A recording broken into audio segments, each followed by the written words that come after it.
எல்லா கட்சி எதிர்கட்சியில் இருக்கக்கூடிய எல்லா தலைவர்களும் வந்தார்கள். ஆனால் முதலமைச்சர் வந்தாரா? எடப்பாடி பழனிசாமி கஜா புயல் ஏற்பட்டு ஏறக்குறைய ஒரு 10 நாட்கள் கழித்துதான் அந்த பகுதிக்கு வருகிறார்.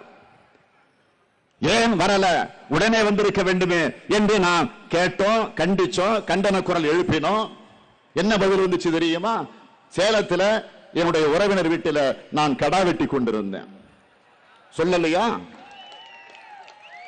நிகழ்ச்சி இருந்துச்சு, சொல்லுகிறார். அதற்கு பிறகு ஒரு வெளியில்லாமல் வந்தார். எப்படி? ஹெலிகாப்டர்ல. என்ன வாழ்வு பாருங்க. ஹெலிகாப்டர் பார்த்து வணக்கம் வச்சவங்க ஹெலிகாப்டர்ல போறாங்க. போகட்டும், வேண்டாம் என்று சொல்லல. ஆக போனீர்களே, முழுமையாக போய் பார்த்தீர்களா? கிளைமேட் சரியில்லை, திரும்பிட்டீங்களே. சரி, அதுதான் போகட்டும். பிரதமராக இருக்கக்கூடிய மோடி அவர்கள் கஜா புயலில் நூற்றுக்கணக்கான பேர் இறந்து போயிருக்கிறார்கள். பல கொடுமைகளை அனுபவித்துக் கொண்டிருக்கிறார்கள். அங்க இருக்கக்கூடிய விவசாயிகள் நடுத்தருவில் நின்று கொண்டிருக்கிறார்கள். வாழ்வாதாரத்தை இழந்து தவித்துக் கொண்டிருக்கிறார்கள்.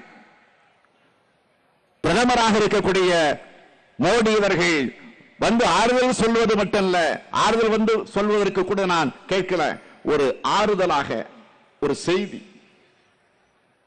இறந்து போனவர்களுக்கு வருத்தத்தை தெரிவிக்கிறேன் அந்த செய்தியாவது வந்துச்சா? இல்லையா? ஆக இன்றைக்கு நீங்க கூட்டு வச்சிருக்கிறீங்களே, எங்களை பார்த்து எடப்பாடி கேள்வி கேட்கிறாரு, என்ன செஞ்சீங்கன்னு நான் கேட்கிறேன். பேரறிவாளர் உள்ளிட்ட 7 பேர்களை விடுதலை செய்ய வேண்டும் என்று அமைச்சரவையில் நீங்கள் தீர்மானம் போட்டீர்கள். அந்த தீர்மானத்தை கவர்னருக்கு அனுப்பி வச்சிருக்கிறீங்க. ஆக இதுவரையில் அதற்கு உரிய நடவடிக்கை நீங்க எடுத்தது உண்டா? ஒரு 30-35 முறை நான் சட்டமன்றத்தில் இது குறித்து பேசி அவை குறிப்பில் பதிவாகி இருக்கு. நான் மட்டும் இல்ல, காங்கிரஸ் கட்சியை சார்ந்தவர்கள், இந்திய யூனியன் முஸ்லீம் லீக் கட்சியை சார்ந்தவர்கள் பேசி இருக்கிறார்கள். மேகதாது அணைய தடுக்க முடிஞ்சிச்சா? நான் கேட்கிறேன், தமிழகத்திற்கு ஏதாவது பெயர் சொல்ற மாதிரி ஒரு திட்டம் உண்டா? ஆக எதுவும் முடியல, எதுவும் நடக்கல. பிறகு எதற்கு இன்றைக்கு நீங்கள் மத்திய ஆட்சியாக இருக்கக்கூடிய பிஜேபியோடு கூட்டு வச்சிருக்கிறீங்க? வேற ஒண்ணும் இல்ல, தங்கள் பதவியை காப்பாற்றிக் கொள்ள. அனைத்து இந்திய அண்ணா திராவிட முன்னேற்ற கழக கட்சி தான் ஜனநாயக கட்சி. யார் விசுவாசமாக இருக்கின்றார்களோ, யார் உழைக்கின்றார்களோ, ஒரு தொண்டன் கூட முதலமைச்சராக வர முடியும் என்று நிலையிலே இருக்கின்ற கட்சி. திமுகவில் வர முடியுமா? சொல்லுங்க பார்க்கலாம். கருணாநிதி, அடுத்தது அவருடைய மகன் ஸ்டாலின், இப்போ குட்டி பையன் வந்துட்டார் உதயாநிதி, அவர் ஏறிட்டார், இப்போ பிரச்சாரம் பண்ண ஆரம்பிச்சிட்டார். ஏன் இந்த பத்தாவா போட்டு வச்சிருக்குது, இவரே ஆள வேணும்னு. இன்னொன்னு சொன்னார், அண்மையில புயல் வீச்சு, கஜா புயல் வீச்சு, அந்த புயலை பார்க்கறதுக்காக அதிகாரிலாம் கூப்பிட்டு நான் மீட்டிங் போட்டு பேசினேன். அப்ப சொன்னாங்க, சகலை மார்க்கமா போனா முழுசும் பார்க்க முடியாது, மரம்லாம் சாஞ்சு கிடக்குது, இன்னும் மரம்லாம் அகற்றிட்டு இருக்காங்க, இந்த நேரத்தில் போனீங்களா இடையூறு ஏற்படும், நீங்க ஹெலிகாப்டர் வழியா போங்க, எல்லா பகுதியும் பார்க்கலாம், தாழ்வா பறக்கின்ற பொழுது அங்க என்ன சேதம் அடைந்திருக்கின்ற மதிப்பீட முடியும் என்று அரசு அதிகாரிகளுடைய அறிவுரைப்படி நான் ஹெலிகாப்டர்ல போனேன். ஒரு விவசாயி ஹெலிகாப்டர்ல போன என்ன, ஒரு தொண்டை ஹெலிகாப்டர்ல போன என்ன, அது கூட கொடுக்க முடியல. நீ திருமணத்திற்கு தனி விமானத்துல போற, இவரு திருமணத்திற்கு தனி விமானத்துல போறாரு. நாங்க மக்களுடைய பிரச்சனையை பார்ப்பதற்கு, நான் ஒரு விவசாயி, விவசாய மக்கள் கடுமையா பாதிக்கப்பட்டிருக்காங்க. அந்த கஜா புயலால் ஒட்டுமொத்த தென்னை மரம் முழுவதும் சாய்ந்து கிடைக்கிறது, பலாமரம் சாய்ந்து கிடைக்கிறது, மாமரம் சாய்ந்து கிடைக்கின்றது, வாழை மரம் மூலம் ஒடிந்து கிடைக்கின்றன. அதையெல்லாம் எப்படி ரோட்ல போனா பார்க்க முடியும்? வான்ல போனா தான் நான் பார்க்க முடியும். தாழ்வா பறந்து எல்லா பகுதியிலுமே புகைப்படம் எடுத்து அந்த புகைப்படத்தை பாரத பிரதமரிடத்தில் போய் நேரில் சமர்ப்பிச்சேன். அதை எப்படி செஞ்சா அந்த திட்டம் நிறைவேறும் என்று கணக்கு போட்டு நான் ஹெலிகாப்டர்ல போய் சுற்றி பார்த்தேன். அது பொறுக்க முடியாத எடப்பாடி பழனிசாமி கஜா புயலை பார்க்க போல ஹெலிகாப்டர்ல போயிட்டு, நீ ஹெலிகாப்டர் பார்க்காத மாதிரி ஏங்க இப்ப யாரு வேணாலும் ஹெலிகாப்டர்ல போறாங்க. இந்த ஒரு பெரிய விஷயமே கிடையாது. எனக்கு பக்கத்தில் இருக்கிற நம்முடைய கர்நாடகத்தில் இருக்கிற சீஃப் மினிஸ்டர் அங்க வெள்ளம் வந்த போது போய் பார்த்தார். அங்க இருக்கின்ற கேரளா சீஃப் மினிஸ்டர் வெள்ளம் வந்த போது ஹெலிகாப்டர் போய் பார்த்தாங்க. அவர்களெல்லாம் பார்த்தா நீ ஏற்றுக்கொள்கிற, அவரோட கூட்டணி வச்சிருக்கிற அந்த தலைவர்கள்லாம் பார்த்தா ஏற்றுக்கொள்கிற. அண்ணா திமுக ஒரு தொண்டம் போய் முதலமைச்சராகி மக்களை போய் சந்திக்கிறாங்க. சேதமடைந்த பகுதியை பார்த்தா உன்னால ஏற்றுக்கொள்ள முடியல. நல்லா சிந்திச்சு பாருங்க. அதோட இன்னொன்னு, நான் போய் கொடநாட்டில் போய் கொள்ளையடிச்சுனா கொலை செஞ்சனா எப்படி பேரு கட்டுக்கதையை வெளியிட்டார். தேடி தேடி பார்த்தார், பூத கண்ணாடி வச்சு பார்த்தாரு. ஒரு குற்றம் கண்டுபிடிக்க முடியல, ஆட்சியிலும் கண்டுபிடிக்க முடியல, தனிப்பட்ட முறையிலும் கண்டுபிடிக்க முடியல. பிறகு பார்த்து ஏதாவது ஒரு பொய்ய சொல்லி ஏதாவது வழக்குகளை சம்மதப்படுத்தி இந்த ஆட்சிக்கு கெட்ட பெயர் ஏற்படுத்தணும், எனக்கு ஒரு கெட்ட பெயர் ஏற்படுத்தணும் என்பதற்காக ஒரு சதி திட்டத்தை தீட்டி எடப்பாடி பழனிசாமி தமிழகத்துடைய முதலமைச்சர் 5 கொலையை செஞ்சிருக்கணும். 5 கொலை செஞ்சிருக்கணும். எத்தனை பேர் செத்ததுக்கு மர்மமான ஒரு செத்ததுக்கெல்லாம் இருக்கு. இப்போ வர முதலமைச்சர் மீது கொடநாடு கொலை வழக்குன்னு சொல்லி ஒரு பிரச்சனை சொல்லி விட்டாங்க. அதுக்கு காரணமே திமுக சொல்லி இப்போ வீடியோ வந்துகிட்டு இருக்கு. அதனால் இங்கே வாழை கொலையை கூட எடப்பாடி பழனிசாமி வெட்ட மாட்டார். அந்த அளவுக்கு ஒரு நல்ல மனுஷன், ஈவு இறக்க உள்ள மனுஷன். அவரை போய் கொலை பண்ணிட்டாரு. 1 நாய்ங்க, பிறகு 2 நாய்ங்க, பிறகு 3 நாய்ங்க, பிறகு 5 6 சொல்லிட்டாங்க. இல்லை கொலை சொல்கிறதுக்கு ஒரு அளவு வேண்டாமா? எங்கே நடந்தாலும் எல்லாரும் எடப்பாடி எடப்பாடி எடப்பாடின்னு சொல்லிட்டாங்க. எப்படியாவது ஒரு சாமானிய நாட்டாளலாமா, ஒரு விவசாயி நாட்டாளலாமா? இன்றைக்கி பார்த்தீங்கன்னா ஒரு சாதாரண ஒரு கீழே உழைச்சி வந்தவன் இன்றைக்கி நாட்டில் உட்காந்து 2 வருஷம் ஆண்டு 3ஆம் வருஷம் தொடர்ந்துக்கிட்டு இருக்காரு அப்படிங்கிற ஒரு ஏக்க பெருமூச்சில் பல்வேறு புழுதி வாரி தூட்டினாங்க.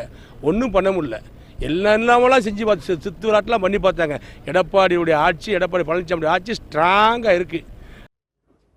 தமிழ்நாட்டின் வாக்காளர் பெருமக்களே, தமிழக மக்களே, நெல்லை வாழ் பெருமக்களே, தமிழ் வளர்த்த நெல்லை எம்பதியிலே வாழுகிற பெருமக்களே, இந்து முஸ்லிம் ஒற்றுமையை கட்டி காத்து வந்த பெருமக்களே, நடந்த கொடுமை 48 அன்று நினைத்து விடாதீர்கள். இப்பொழுது 2 மாதத்துக்கு முன்னால் இந்துக்களும் முஸ்லிம்களும் இணைந்து வாழுகிற உத்தரப்பிரதேச மாநிலத்தினுடைய அலிகாரில் இந்து மகா சபையினுடைய ஒரு நிகழ்ச்சி ஏற்பாடு செய்து மகாத்மா காந்தியை போல ஒரு உருவத்தை அமைத்து அந்த உருவத்தின் மார்பு பகுதியிலே சிவப்பு நிற திரவத்தை அடைத்து வைத்து எதிரே இருந்து அந்த இந்து மகா சபையினுடைய தலைவி பூஜா கை துப்பாக்கியால் சுடுவதை போல சுட, அந்த மார்பிலே இருந்து ரத்தம் கீழே கொட்ட, அப்படி அவரை கீழே சாய்த்து தலையில் ஏறி மிதித்து அந்த உருவத்துக்கு நெருப்பு வைத்து கொளித்து விட்டு, நாங்கள் மகாத்மா காந்தி அல்ல, காந்தியை, மோகன்தாஸ் கரம்சந்த் காந்தியை தீ வைத்து கொளுத்துகிறோம். நாதுராம் விநாயகர் கோட்சேக்கு வாழ்த்து சொல்லுகிறோம். கோட்சே வாழ்க, கோட்சே வாழ்க, கோட்சே வாழ்க, கோட்சேக்கு ஊரெல்லாம் சிலை எழுப்புவோம் என்று பகிரங்கமாக அறிவித்தார்களே. என் அறையிலே மகாத்மா காந்தியின் திருவுருவப் படத்தை தான் வைத்திருக்கிறேன் என்று 27 ஆண்டுகள் சிறைச்சாலையில் இருந்த நெல்சன் மண்டேலா சொன்னார். எனக்கு உந்துதல் தந்தது யார் தெரியுமா? ஆபிரகாம் லிங்கன் சிலையடியிலே இருந்து ஐ ஹேவ் எ ட்ரீம் என்று குரல் கொடுத்தாரே மார்ட்டின் லூதர் கிங், எனக்கு உந்துதல் தந்தவர் மோகன்தாஸ் கரம்சந்த் காந்தி என்று சொன்னார். என் வாழ்க்கையிலே எனக்கு போராட்ட அறப்போர் உணர்வை ஊட்டியவர் இந்தியாவின் தலைவர் அல்ல, உலக தலைவர் மகாத்மா காந்தி. அவர் படத்தை தான் என்னுடைய அறையில் வைத்திருக்கிறேன் என்று கருப்பர் இனத்திலே பிறந்து வெள்ளை மாளிகையினுடைய அதிகார நாற்காலியில் பிறந்த பராக் ஒபாமா சொன்னார். உலகம் போற்றுகிற தலைவர் லியோ டால்ஸ்டாய் சொன்னார். ஏன் கள்ளுக்கடை மறியலாம் நிறுத்த வேண்டுமா? ஈரோடு டிவி ராமசாமியார் வீட்டு பெண்களை கேளுங்கள் என்று சொன்னாரே, அந்த தந்தை பெரியார் இனி காந்தி தேசம் என்று இந்த நாட்டுக்கு பெயர் சூட்ட வேண்டும் என்றார். தீ யமுனை கரையில் உள்ள மக்கள் உள்ளத்திலே என்றார் அண்ணா. என்னுடைய அன்புக்குரியவர்களே, நாட்டின் தலைமை பொறுப்பிலே இருக்கிற மாட்சிமை தங்கிய இந்திய பிரதமர் நரேந்திர மோடி அவர்களே, உங்கள் நெஞ்சம் பதறவில்லையா? உங்கள் மனம் திடுக்கிடவில்லையா? இந்த சம்பவம் எல்லா ஏடுகளிலும் வந்ததே, வடநாட்டு ஊடகங்கள் தொலைக்காட்சிகள் எல்லாம் வந்ததே.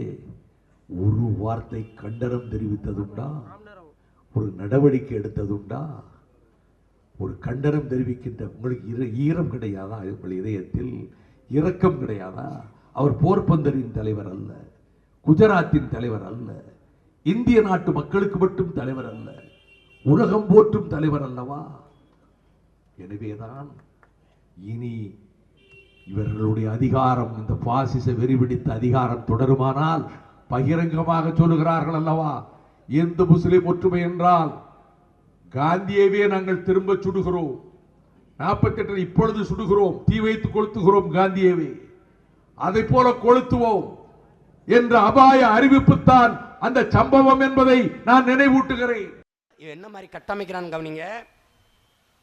விவசாயத்தை விட்டு எல்லாரும் வெளியேறிடுங்க, விளை நிலங்களை கொடுங்க, அதில் இண்டஸ்ட்ரி தொழிற்சாலை கொண்டு வந்துடுவோம், தொழில் வளர்ச்சியில் தொழில் வளர்ச்சி கொண்டு வந்துடுவோம், அப்போ தான் நாடு வளரும். தொழில் வளர்ச்சி, தொழிலை தொடங்குறவன் யார்? வெளிநாட்டு முதலாளி. அவன் இங்கே வரான், அவன் நாட்டில் தொடங்காமல் புதுச்சேரியில் தமிழ்நாட்டில் இங்கே வேலை கொடுக்கணும், இந்திய நாட்டு இளைஞர்களுக்கு வேலை கொடுக்கணும்னு அவன் எந்த கோயிலில் விழுந்துக்கிட்டான்? வேளாங்கண்ணிலையா, இல்லை மாரியாத்தா கோயிலையா, இல்லை எந்த தற்கால நேர்ந்துக்கிட்டான்? ஒன்றும் இல்லை. அது எதனால் அப்போ இங்கே வரான்? இங்கே மனித உழைப்பு மலிவாக கிடைக்குது, இங்கே நிலத்தடி நீர் எவ்வளோ வேணாலும் உறிஞ்சிக்கலாம், எத்தனை ஆயிரம் ஏக்கர் நிலங்கள் வேணாலும் பறித்து அரசாங்கம் கொடுக்குது, தடையற்ற மின்சாரம் கொடுக்குது, உற்பத்தி செய்கிற பொருளை விரைந்து எடுத்துக்கிட்டு போக 8 வழி 10 வழி சாலைகளை போடுது. நுட்பமாக இதை விளங்கிக்கணும். அப்போ என்ன செய்கிறான்? அங்கே முதலீடு செய்யாமல் இந்த நாட்டில் வந்து முதலீடு செய்து இந்த நிலத்தின் வளத்தை அழித்து மனித உழைப்பை சுரண்டி உற்பத்தியை பெருக்கி பல ஆயிரக்கணக்கில் லாபத்தை கொண்டு வரான், பல ஆயிரம் கோடி கணக்கில். ஆனால் அந்த நாடு பொருளாதாரத்தில் மேம்படுமா, வளருமா? வெறும் சம்பளத்தை சாப்பிட்டு வாழ்கிற நமது நாடு வளருமா என்பதை அறிவார்ந்த மக்கள் சிந்திக்கணும். இவன் என்ன உனக்கு சொல்லுவான்? வேலை வாய்ப்பு, வேலை வாய்ப்பு, வேலை வாய்ப்புமா. வேலை வாங்குவ, சரி, அதுக்கு என்ன வாங்குவ? சம்பளம். சம்பளத்தை வாங்கி என்ன செய்வ? சாப்பிடுவ. சாப்பாடு எங்கிருந்து வரும்? அறிவார்ந்த என் தம்பி தங்கைகள் சிந்திக்கணும். எந்த தொழிற்சாலை உலகத்தில் அரிசியும் பருப்பையும் உற்பத்தி செய்யும்? அது நிலத்தில் இருந்தால் வளரணும். அந்த நிலத்தை நீ பறித்து கொண்டால் சோத்துக்கு என்ன பண்ணுவ ராஜா? பதில் இல்லை, எவன்டையும் பதில் இல்லை. ஆனால் நம்மை வளர்ச்சிக்கு எதிரானவர்கள் என்று பேசுவார்கள். உங்கள் பிள்ளைகள் முன்வைக்கிற திட்டம் என்ன? இதே தொழிற்சாலைகளை, கார் உற்பத்தி செய்கிற, செல்போன் உற்பத்தி செய்கிற, தொலைக்காட்சி உற்பத்தி செய்கிற தொழிற்சாலைகளை நாங்கள் முன்னெடுக்க விரும்பலை. அதை என்ன செய்வா சீமான்? நீ எப்படி ஏற்றுமதி செய்கிறியோ காரை, அப்படி நான் காரை இறக்குமதி செய்வேன். நீ எப்படி சோறை இறக்குமதி செய்கிறியோ அப்படி நான் சோறை ஏற்றுமதி செய்வேன் என்று சொல்கிறேன். தொலைக்காட்சியிலெல்லாம் கூட டிபேட்டு, நெறியாளர்கள், இன்னும் உங்கள் பத்திரிகையாளர்கள்லாம் கேள்வி கேட்குறப்ப உங்கள் கட்சி தான் ரெஜிஸ்டர் பண்ணலையே, உங்களுக்கு தான் ரெகக்னைஸ் பார்ட்டி இல்லையே, அங்கீகரிக்க ரெஜிஸ்டர்டு ரெகக்னைஸ் பார்ட்டி கிடையாதுன்னு கேட்குறீங்க. ஆனால் அது எங்கள் கட்சிக்கு அது மாதிரி நிலையில் நாங்கள் போய் எங்கள் பார்ட்டி உங்களுக்கு தெரியும், போன வருஷம் மே 14 அப்ளிகேஷன் கொடுத்தேன், மார்ச் 15ஆம் தேதி நாங்கள் கட்சி ஆரம்பித்தோம். நாங்கள் கேட்டுதான் 7-8 மாதத்தில் எங்கள் கட்சிக்கு வந்து ரெஜிஸ்ட்ரேஷன் கிடச்சிருக்கோம். இந்த முறை நாங்கள் சின்னம் கேட்டு வாங்கியிருக்கலாம். பட் அது மாதிரி நாங்கள் போயிருந்தோம்னா எங்கள் கட்சியை நீங்கள்லாம் சொல்கிற மாதிரி பதிவு பண்ணியிருந்தோம்னா நாங்கள் எங்கள் உரிமைக்காக இரட்டை இலை சின்னத்தையும் கட்சியை மீட்பதற்காக போராடுகின்ற போராட்டத்தில் நாங்கள் தொடர முடியாமல் அதில் நாங்கள் எங்களுடைய மனு வந்து ரிஜெக்ட் ஆகிடும். ஏன்னா ஒரு புது கட்சி ஆரம்பிக்கிறப்ப எங்களுடைய உறுப்பினர் ஆட்டோமேட்டிக்காக அதிமுகலேருந்து எங்களுடைய உறுப்பினர் இருக்கிற தகுதி வந்து தானாகவே இதாகிடுது. அதனால தான் நாங்கள் கட்சி ஆரம்பிக்கல. இல்லைன்னா போன வருஷம் தொடங்குறதுக்கு நேரம் கட்சி ஆரம்பித்து ஃபஸ்ட் டைம்ங்கிறதுல நாங்கள் ஒரு சின்னத்தை கேட்டு வாங்கிருக்க முடியும். அந்த உரிமை இருக்கிறதுனால தான் நாங்கள் போன முறையே டெல்லி தேர்தல் ஆணைய தீர்ப்பு வந்துச்சுல்ல, அதை எதிர்த்து மேல்முறையீடு செஞ்சப்போ சிங்கிள் ஜட்ஜிட்டு வந்துச்சு. அவங்க அந்த மேல்முறையீடை அட்மிட் பண்ணி கேஸ் நடத்துகிறப்ப இந்த மாதிரி இடைத்தேர்தல் இடையில வந்தால் அப்போ உள்ளாட்சி தேர்தல் வருதுங்கிற ஒரு இருந்துச்சு. உள்ளாட்சி தேர்தலோ இடைத்தேர்தலோ வரும் மாதிரி இருந்தால் எங்களுக்கு நாங்கள் வந்து ஒரு ஃபேக்ஷன் ஆஃப் அதிமுக, நாங்கள் அதிமுகவின் ஒரு அணி அங்கம், அதனால் எங்களுக்கு கொடுங்கன்னது அவங்க அதை ஒத்துக்கிட்டு தான் ஆர்டர் போட்டாங்க. மார்ச் 9, 2018. ஒரு போன் எடுத்து பேசினா இந்த மாவட்டத்தின் அமைச்சர் மாண்புமிகு திரு KP அன்பழகன் போன் பேசினா அவரு இந்த பகுதியில் பிரச்சனையா, தண்ணி வரல, பஸ் வரலையா, உடனே அடுத்த நிமிஷம் இல்ல இந்த மாவட்டத்தில் இன்னும் கொஞ்சம் வேணுமா, நேரா முதலமைச்சர்கிட்ட பேசலாம். அதுக்கு மேல திட்டம் வேணுமா, பிரதமர் மோடி கிட்ட நான் போன் பேசுவேன். ஏன்னா என்ன நல்லா தெரியும், என் பேர் சொல்லி அவர் கூப்பிடுவாரு. அந்த வகையில இதெல்லாம் எதுக்கு நான் சொல்றேன், என்னை பத்தி பெருமையை நான் சொல்லல, என்னால முடியும் அந்த நம்பிக்கையில், ஆணவத்துல சொல்ல, நம்பிக்கையில் நான் சொல்ல, தன்னம்பிக்கை எனக்கு நிறைய. எதிரணியிலே திமுக எந்த திட்டமும் அவங்களால சொல்ல முடியாது, அவங்களால திட்டங்கள் பத்தி பேசவும் முடியாது. இப்போ திமுக தலைவர் 2 நாளுக்கு முன்னாடி வந்துட்டு போனார். அவர் என்ன பேசினாரு? என்னை பத்தி அசிங்கமா பேசினாரு, எங்க தலைவர் மருத்துவர் ஐயாவை பத்தி அசிங்கமா பேசினாரு, முதலமைச்சரை பத்தி அசிங்கமா பேசினாரு, அவதூறா பேசினாரு. அவ்வளவுதான் அவருடைய தரம், அவ்வளவுதான். அந்த கட்சி எப்பேற்பட்ட கட்சி? அது அண்ணா அவர்கள் தொடங்கிய கட்சி, கலைஞர் அவர்கள் நடத்திய கட்சி. இப்ப அந்த தலைமைக்கு, அந்த கட்சியின் தலைமையில் இருக்கிறார். அவர் பேசுறது என்ன? வளர்ச்சி பத்தி பேசுறாரா? திட்டத்தை பத்தி பேசுறாரா? இல்ல, எங்களை திட்டுறாரு, அவ்வளவுதான். ஆனா நாங்க திருப்பி அவரை திட்டு போட்டுருக்கேன்.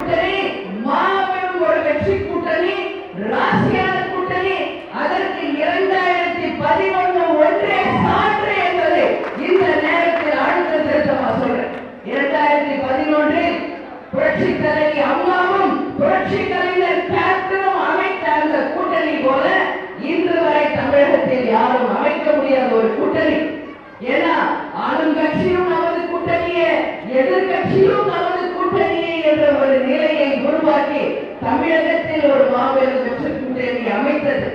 அதே மாதிரி இன்னைக்கு அதிமுக எடுத்துக்கங்க 4 எழுத்து, தேமுதிக எடுத்துக்கங்க 4 எழுத்து, நமக்கு கிடைத்திருப்பதும் 4 தொகுதிகள். அதனால அதிமுக கரை வேட்டிக்கும் தேமுதிக கரை வேட்டிக்கும் பெரிய வித்தியாசம் இல்லை. அதே போல அதிமுக மகளிர் அணியினர் அணியும் சேலைக்கும் தேமுதிக மகளிர் அணியினர் அணியும் சேலைக்கும் மாபெரும் வித்தியாசம் ஒண்ணுமே கிடையாது. புரட்சி தலைவர் எம்ஜிஆர், புரட்சி தலைவி அம்மா, புரட்சி கலைஞர் கேப்டன் 3 பேருமே திரைத்துறையில் இருந்து அரசியலுக்கு வந்து சாதனை படைத்தவர்கள். அதனால் இந்த கூட்டணி நிச்சயம் மக்களால் போற்றக்கூடிய ஒரு கூட்டணி. இந்த கூட்டணி எப்பொழுதுமே கேப்டன் தலைமையிலும் சரி, புரட்சி தலைவி அம்மா தலைமையிலும் ஒரு ராணுவ கட்டுப்பாடுக்கு இணையாக ஒரு கட்சிகளை கொண்டு சென்ற மிக சிறந்த 2 தலைவர்களை கொண்ட ஒரு அணியாக தான் அது என்னைக்குமே இருந்தது. அதேபோல் நம்முடைய திருவண்ணாமலை அண்ணாமலையார் ஆலயத்தில் யானை இல்லை என்ற ஒரு குறை இருக்கிறது என்று பக்தர்கள் சொன்னார்கள். உடனடியாக அந்த யானையை மாண்புமிகு தமிழ்நாடு முதலமைச்சர், மாண்புமிகு தமிழகத்தினுடைய அறநிலையத்துறை அமைச்சர்கள் மூலமாக உடனடியாக அந்த கோரிக்கையை நிறைவேற்றுவதற்கு தேவையான ஏற்பாடுகளை மேற்கொண்டு தேர்தல் முடிந்தவுடன் நம்முடைய திருவண்ணாமலை அண்ணாமலையார் ஆலயத்திற்கு எனது சொந்த செலவில் ஒரு யானை வாங்கி கொடுக்க நான் முடிவு செய்திருக்கிறேன் என்பதை நான் இந்த நேரத்தில் பணியோடு தெரிவித்துக் கொள்ள கடமைப்பட்டிருக்கிறேன். தற்பொழுது வளர்ந்து வருகின்ற நகரமாக இருக்கின்ற திருவண்ணாமலை நகராட்சியை மாநகராட்சியாக மாற்றுவதற்கான ஏற்பாடுகளை நான் நிச்சயமாக மேற்கொள்வேன். அதேபோல் பொதுமக்கள் பயன்படுத்துகின்ற வகையில் இருக்கின்ற பஸ் நிலையத்தை உடனடியாக விரிவுபடுத்தி பொதுமக்கள் சொல்லுகின்ற இடத்தில் வியாபாரிகள், பொதுமக்கள் மற்றும் பத்திரிகையாளர் போன்றவர்கள் சொல்லுகின்ற கருத்துக்களை ஏற்று எந்த இடத்தில் பேருந்து நிலையம் புதியதாக அமைத்தால் அது மக்களுக்கும் மற்றவர்களுக்கும் பயனுள்ளதாக இருக்கும் என்பதை கண்டறிந்து அந்த இடத்திலே உடனடியாக பேருந்து நிலையம் அமைப்பதற்கு தேவையான ஏற்பாடுகளை நிச்சயமாக நான் மேற்கொள்வேன். தலைவர் தளபதி அவர்கள் நேரடியாக போய் அவருடைய இடம் வேண்டும் என்று அண்ணா சமாதிக்கு அருகாமையிலே இடம் கேட்ட போது மறுத்த அரசாங்கம் இப்பொழுது இருக்கிற மாநில அரசாங்கம். நான் கூட அப்பொழுது காவேரி மருத்துவமனையில் தலைவரிடத்தில் தளபதியிடத்தில் சொன்னேன், போய் கேட்காதீர்கள், நேரடியாக போகாதீர்கள் என்று சொன்னேன். ஆனால் இருந்தாலும் தலைவர் அவர்கள் நேரடியாக போய் இடம் கேட்பேன் என்று போனார்கள். ஆனால் நேரடியாக போய் கேட்டும் தராத எடப்பாடி அரசாங்கம் அதற்கு பிறகு வழக்கு மன்றத்திற்கு சென்று இரவு முழுவதும் ஒரு வழக்கு நடைபெற்று அதற்கு தீர்ப்பு வந்தது என்று சொன்னால் தலைவர் கலைஞருக்காக இரவு முழுவதும் நடைபெற்ற வழக்கு அது. விடியற் காலை மாத்திரமல்ல, காலை 11 மணி அளவில் அது வழக்கு தீர்ப்பு வந்தது. தீர்ப்பு மாத்திரம் வேறு மாதிரியாக வந்திருந்தால், அவருக்கு மாத்திரம் அந்த இடத்துல இடம் கிடைக்காமல் போயிருந்தால் நிலைமை தமிழகத்தில் என்ன ஆகியிருக்கும் என்று இப்பொழுது தேர்தல் நேரம் என்பதால் என்னால் அந்த வார்த்தைகளை பிரயோகிக்க முடியாது. இந்த அரசாங்கம் தப்பித்துக் கொண்டது, முதலமைச்சர்கள் தப்பித்துக் கொண்டார்கள், அதிமுக ஒவ்வொருத்தரும் தப்பித்துக் கொண்டான், அவ்வளவுதான் என்னால் சொல்ல முடியும்.